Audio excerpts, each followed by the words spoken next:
Hello student, good morning. कैसे हैं आप? एक बार फिर से Saraswati group of education YouTube channel पर आपका हार्दिक स्वागत करता हूं।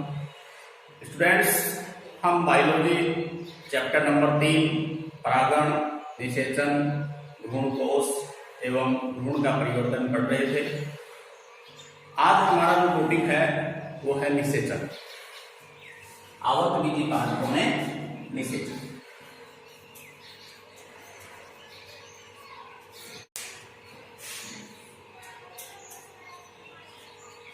देखिए, निषेचन किसे कहते हैं? नर एवं मादा युग्मक के संलयन की प्रक्रिया को निषेचन कहते हैं। और निषेचन का सर्वप्रथम अध्ययन स्ट्रास बर्जन ने लिलियम पादप में किया था। तो देखिए, नर एवं मादा युग्मकों के संलयन या संयोजन की प्रक्रिया को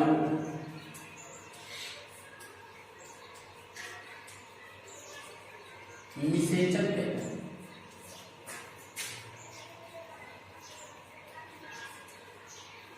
देखिए, नर युग्मक और मादा युग्मक, हमने नर युग्मक पढ़े हैं, मादा युग्मक पढ़े हैं। तो नर और मादा युग्मक के परस्पर संलयन की क्रिया को निषेचन कहते हैं। और इसका सर्वप्रथम अध्ययन निषेचन क्रिया का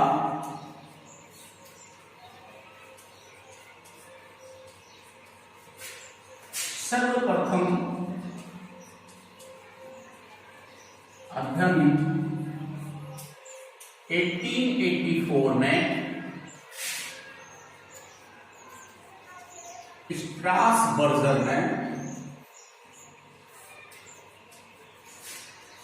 लिलियम पादप में किया।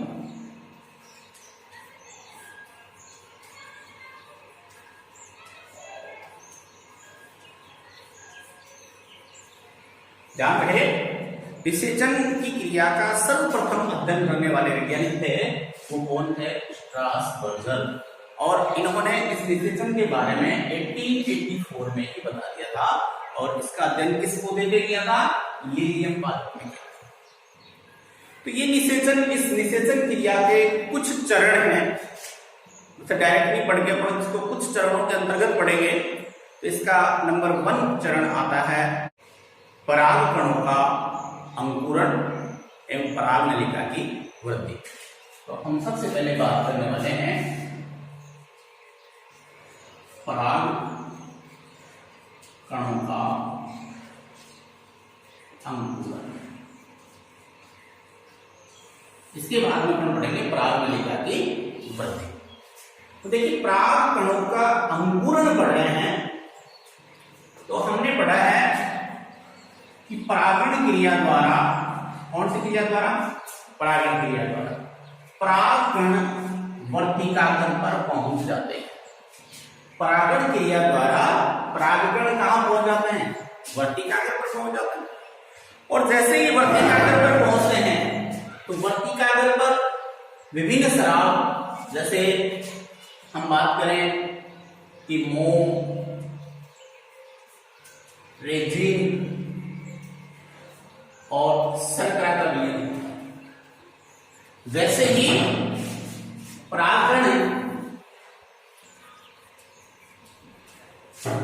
परागकण वर्तिकाग्र पर पहुंचते हैं, किस क्रिया द्वारा? परागण क्रिया द्वारा परागकण वर्तिकाग्र पर पहुंच जाते हैं। और वर्तिकाग्र पर पहुंचते हैं तो वर्तिकाग्र की सतह पर ऊपर मोम, रेजिन और शर्करा का स्राव उपस्थित होता है। मोम, रेजिन और शर्करा उपस्थित होती है, जो परागकणों के अंकुरण के लिए उपयुक्त माध्यम प्रदान करते हैं। ये मोम, रेजिन और शर्करा इन परागकणों के अंकुरण के लिए उपयुक्त माध्यम प्रदान करते हैं। और ध्यान रखना कि परागकणों के वर्तिकाग्र पर पहुंचने के बाद, देखो मैं लिख देता हूं यहां पर कि परागकणों के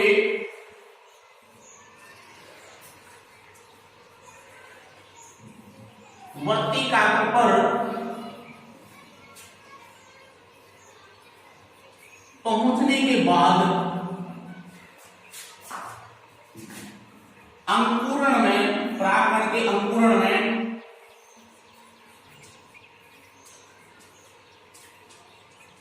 लगा समय अंकुरण काल कहलाता है।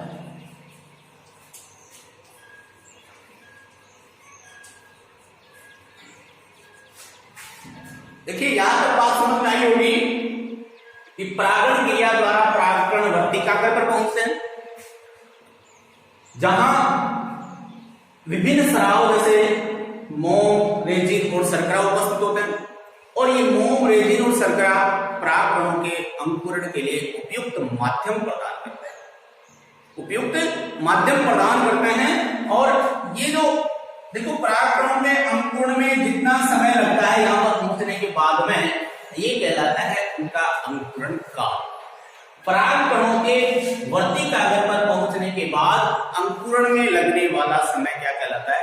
अंकुरण काल कहलाता है। देखो अब अंकुरण की बात करते हैं अपन। ये अंकुरण में लगने वाला समय, जैसे ये परागकण यहाँ पे पहुंचे और पहुंचने के बाद मोम, शर्करा और रेजिन, ये इनका स्राव, ये इनका पोषक तत्व होता है, पोषक माध्यम होता है, और जैसे ही पोषक माध्यम ग्रहण करते हैं ये क्या हो जाते हैं? अंकुरित हो जाते हैं। क्या हो जाता है? अंकुरित। तो अंकुरण के समय क्या होता है? ये सुनना, देखो अंकुरण के समय जनन छिद्र से अंतःचोल एक नलिका के रूप में निकलकर, सुनना देखो, अंकुरण के समय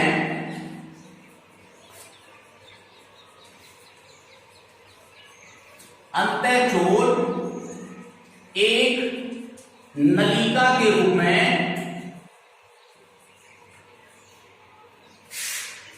निकलकर वर्तिकाग्र में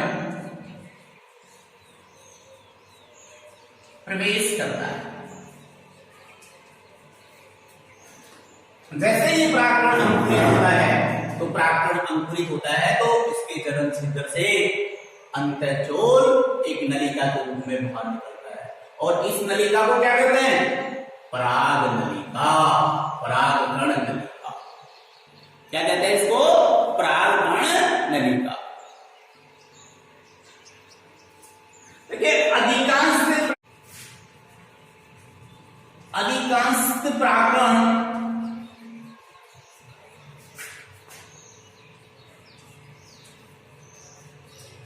एक ही परागनली उत्पन्न करते हैं।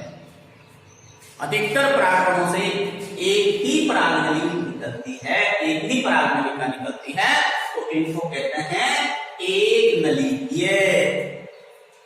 इन परागकणों को क्या कहेंगे? एक नलिकीय परागकण। जबकि कुकुरबिटेसी और मालवेसी कुल के पादपों के परागकणों से एक से अधिक परागनलिका निकलती हैं, और इनको कहते हैं बहुनलिकीय। क्या कहते हैं इनको? बहुनलिकीय। देखो जिन परागकणों से एक ही परागनली निकलती है वो कहलाते हैं एक नलिकीय, और जिन परागकणों से एक से अधिक नलिका निकलती है वो क्या कहलाते हैं? बहुनलिकीय। ठीक है। लेकिन इन बहुनलिकीय बहुत सारी परागनलिका तो निकलती हैं, लेकिन इनमें से केवल एक परागनलिका ही सक्रिय होती है, बाकी परागनलिकाएं क्या हो जाती हैं? निष्क्रिय हो जाती है। बाकी परागनलिका बीजांड तक नहीं पहुंच पाती। और परागनलिका की जो लंबाई है, इस परागनलिका की लंबाई इस वर्तिका की लंबाई पर निर्भर करती है। जितनी वर्तिका की लंबाई होगी उतनी ही परागनलिका की लंबाई होगी। और हम बात करें मक्का में 450 mm लंबी परागनलिका, मक्का में 450 mm लंबी परागनलिका होगी। ठीक है। एक बार फिर से देखिए, रिवाइज कीजिए इसको, कि हम बात कर रहे हैं परागकणों के अंकुरण की।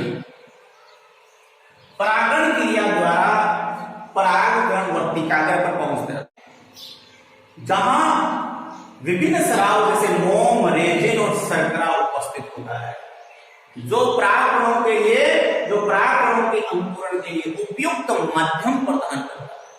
ये जो स्राव है ना, मोम, रेजिन, शर्करा, इन परागकणों के अंकुरण के लिए उपयुक्त माध्यम प्रदान करता है और अंकुरण के समय जनन छिद्र से अंतःचोल एक नलिका के रूप में निकल करके और किसमें प्रवेश करता है, वर्तिकाग्र में। यही की बात करें, उसके बाद में आगे है वर्तिकाग्र में प्रवेश करता है।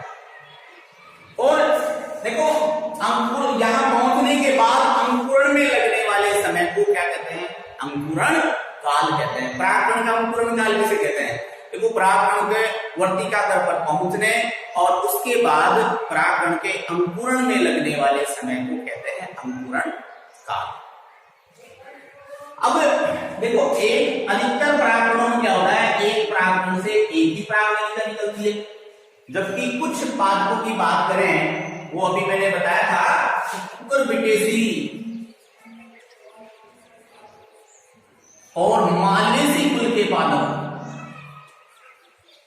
इन दोनों कुलों के अधिकांश पादप उनमें जो परागकण होते हैं वो परागकण बहुनलिकीय होते हैं, लेकिन उन बहुनलिकीय परागकणों में से केवल एक परागनलिका ही सक्रिय होती है।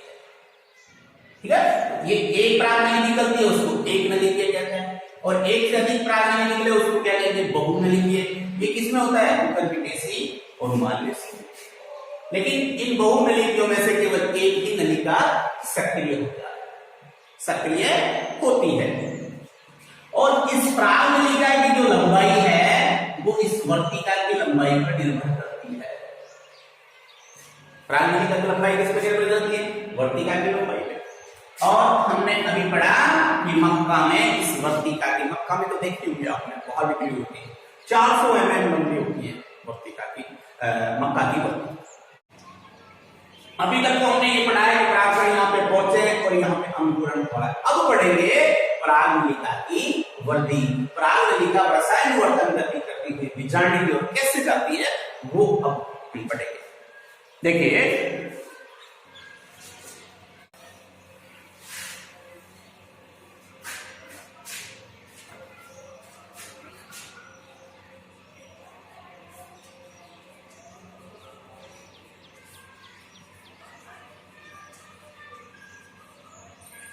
नेक्स्ट अपना टॉपिक है परागनलिका की वृद्धि। परागनलिका की वृद्धि, देखो इस परागनलिका की वृद्धि, इस वर्तिका की, ये क्या है, वर्तिका, और ये क्या है, वर्तिका, और ये अंडाशय, और ये क्या है इसके अंदर, बीजाणु। ठीक है, तो परागनलिका की वृद्धि वर्तिका की आंतरिक संरचना पर निर्भर करती है। देखो इस परागनलिका की जो वृद्धि है इस वर्तिका की आंतरिक संरचना पर निर्भर करती है। कुछ पादपों, जैसे अपन बात करें लीलियम एवं राइलिन में, कुछ पादपों जैसे लीलियम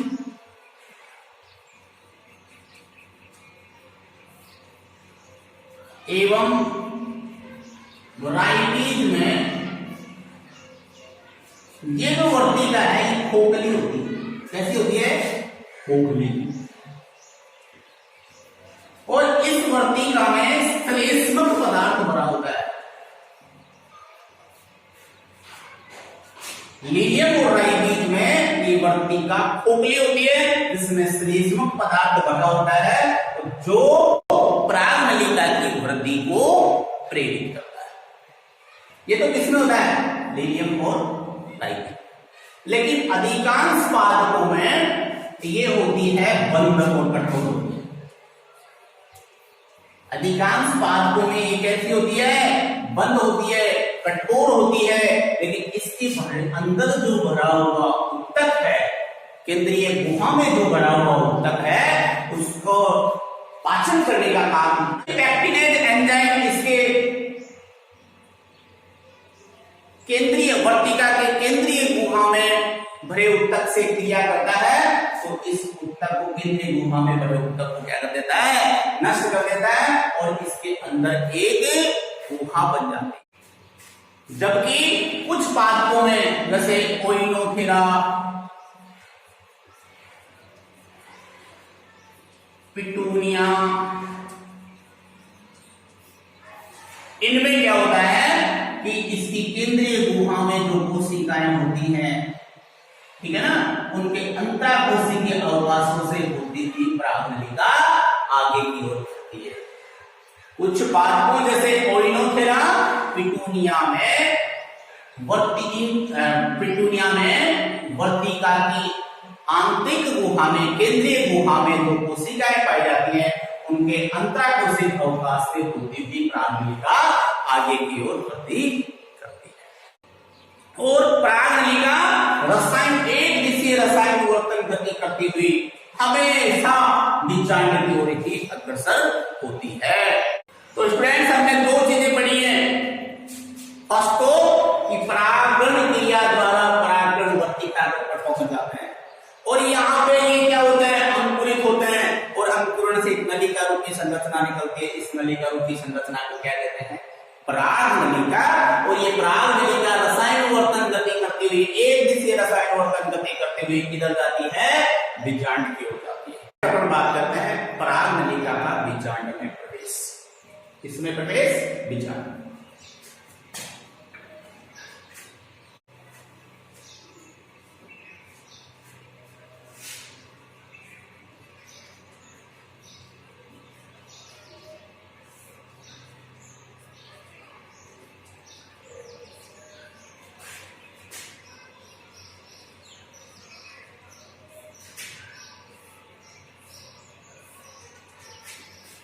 लेकिन परागनलिका बीजांड में 3 प्रकार से प्रवेश करती है। कितने प्रकार से प्रवेश करती है, 3 प्रकार से। नंबर 1, बीजांड द्वारी प्रवेश।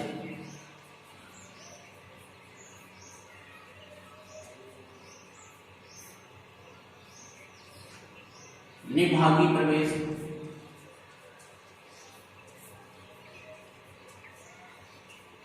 और तीसरा है अध्यावरणी।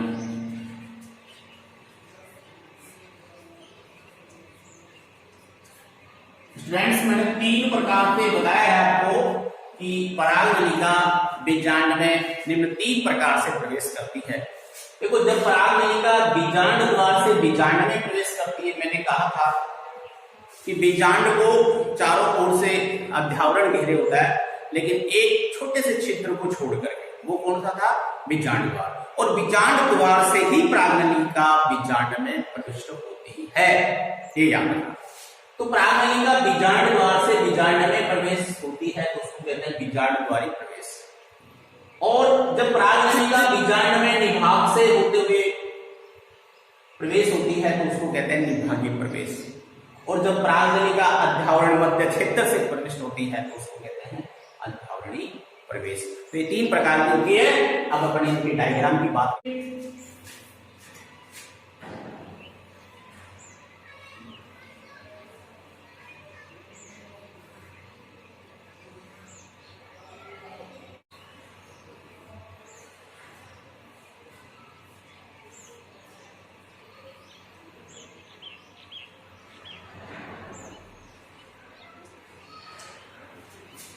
देखिए, जब परागनली इस बीजांड द्वार से होकर बीजांड में प्रविष्ट होती है,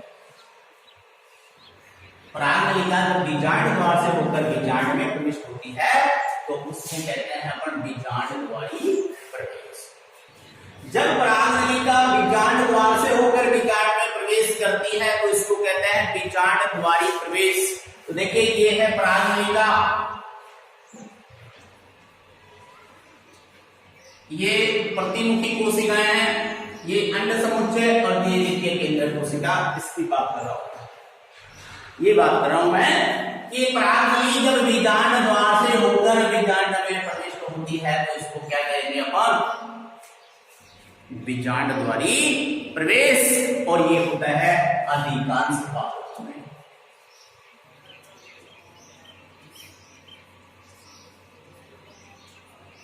इनमें होता है अधिकांश भाग।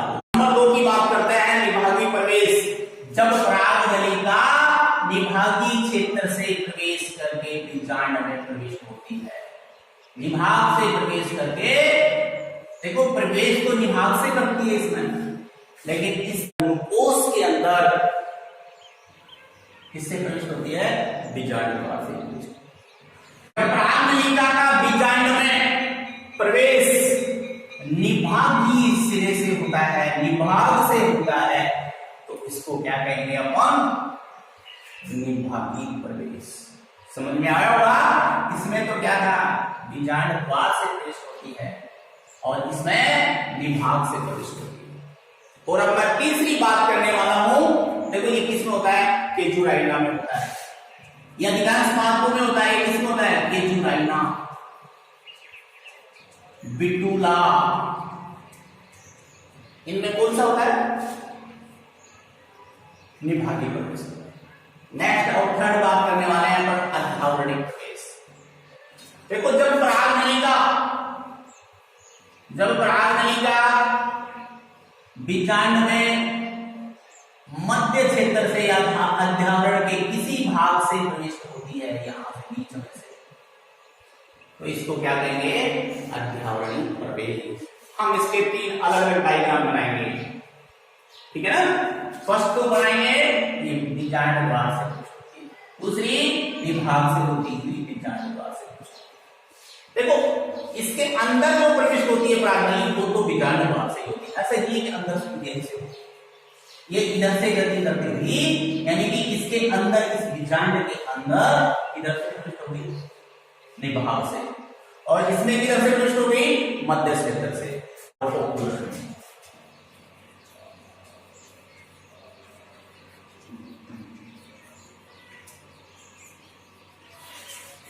किसमें होता है? कुकर बेटा। तो आप इनके 3 अलग अलग डायग्राम बनाएंगे। अब नेक्स्ट अपन बात करते हैं परागनलिका का भ्रूण कोश में प्रवेश।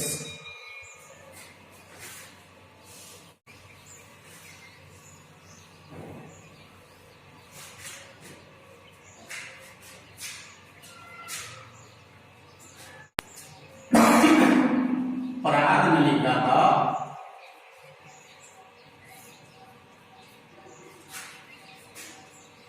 भ्रूण कोश में प्रवेश।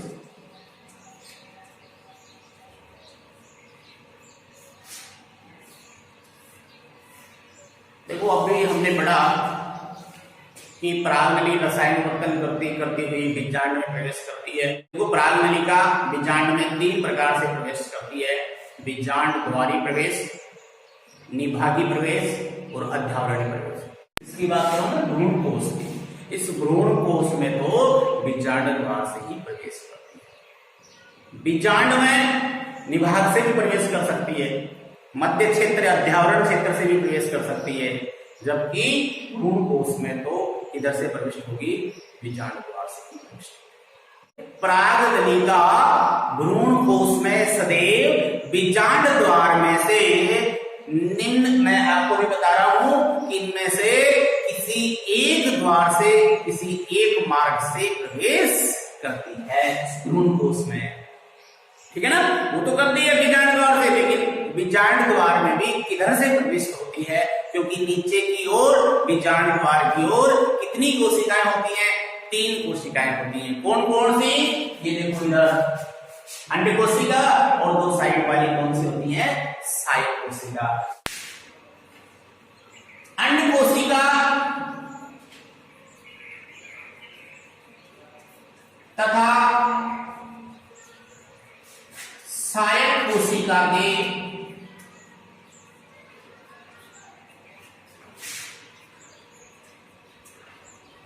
मध्य से, देखो नंबर 1 की बात कर रहे हैं, तो ये जो परागनलिका है ये अंड कोशिका और इस सायक कोशिका के मध्य से गुजरती है, बीच से।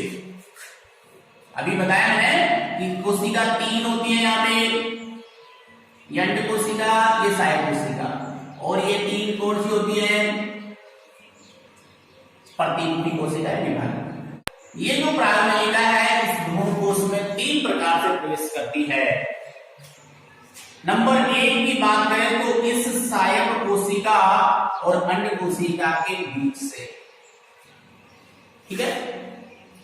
नंबर 2 की बात करें तो ये प्रविष्ट होती है सहायक कोशिका और भ्रूण कोश की भित्ति को घेरते हुए, भित्ति से होकर समझ में आ रहा है आपको। नंबर 1 की बात करें तो 1 में तो कहां से गुजरती है, इस अंड कोशिका और सहायक कोशिका के बीच से। नंबर 2 पे किधर से जाती है, ये सहायक कोशिका और इस भ्रूण कोश की भित्ति से होकर प्रवेश करती है। और 3 नंबर की बात करें, 3 नंबर पे तो इस किसी एक सहायक कोशिका को भेदते हुए प्रवेश करती है। तो कितने प्रकार से प्रवेश करती है प्राणनलिका भ्रूण कोश में, 3 प्रकार से प्रवेश करती है। नंबर 1 अंड कोशिका तथा सहायक कोशिका के मध्य से, और नंबर 2 सहायक कोशिका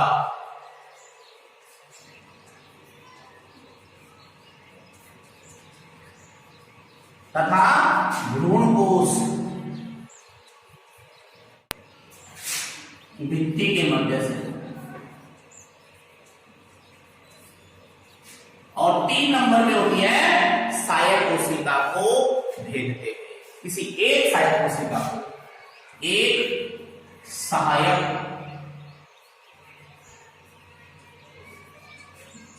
कोशिका को भेदते हुए। तो प्राणनलिका भ्रूण कोश में कितने प्रकार से प्रवेश करती है, 3 प्रकार से, ठीक है।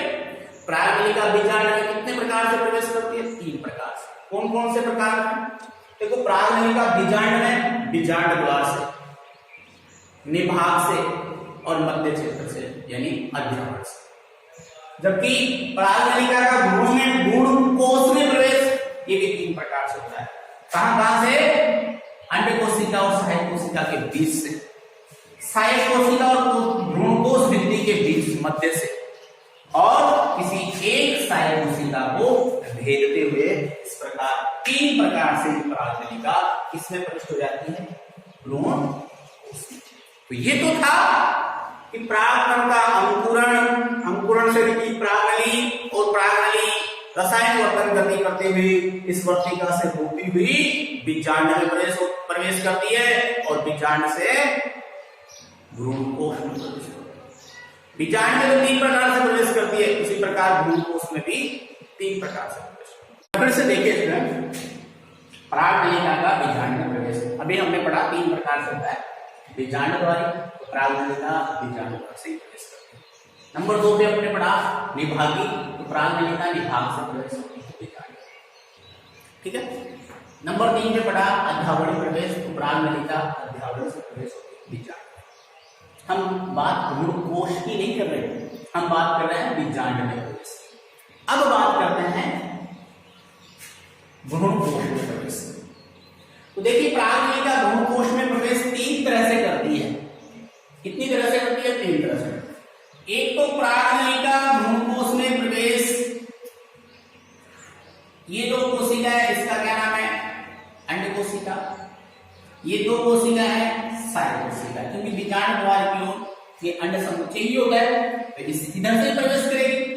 जब प्रागनलिका भ्रूण कोश में प्रवेश करती है तो एक सहायक कोशिका और एक अंड कोशिका के बीच से प्रवेश कर सकती है, पहली बात। और अगर ये यहीं से भी नहीं करती है तो इस सहायक कोशिका और उस भ्रूण कोश की भित्ति के मध्य से कर सकती है, और इधर से भी नहीं करती है तो एक सहायक कोशिका को भेदते हुए इसके अंदर प्रवेश करती है। तो ये हमने पढ़ा, यह है इनके डायग्राम।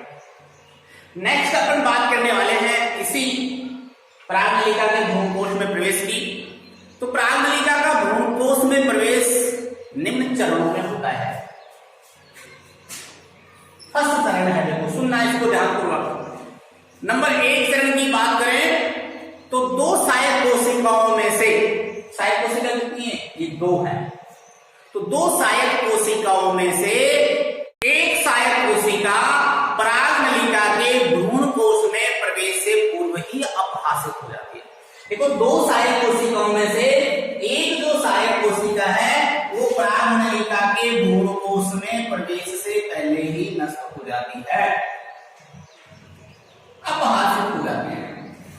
नंबर 1 बात क्या कहा मैंने कि परागनलिका भ्रूणकोश में प्रवेश से पूर्व ही दो सहायक कोशिकाओं में से एक सहायक कोशिका अपहासित हो जाती है, नष्ट हो जाती है।